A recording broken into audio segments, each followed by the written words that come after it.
The disciples entering Jerusalem was very much reminded me of the students in Les Miserables as they mounted the barricades, hoping that this would be the beginning of a rebellion, that the people would rise.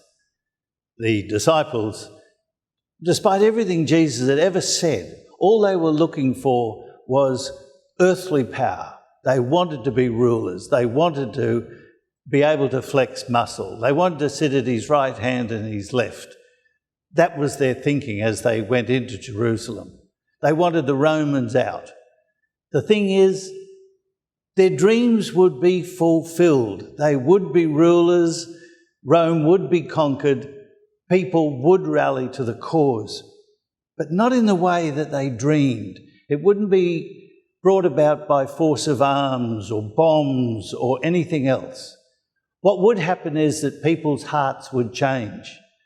As we've heard in the other readings, they would find themselves with the disciples' tongue. They would speak as disciples. They would speak anchoring their lives on the Father's divine will that wanted everyone to be saved and come into a new kingdom. Not like the kingdom of King David, but it would be a kingdom. People would find freedom. They'd find a new way of living.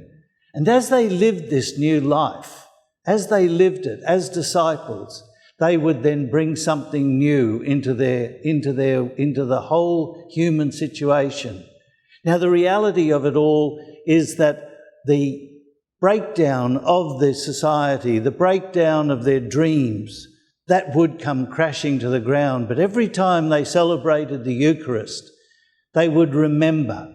They would remember the Last Supper. As they broke bread, as they drank wine poured out, they'd remember that Jesus died.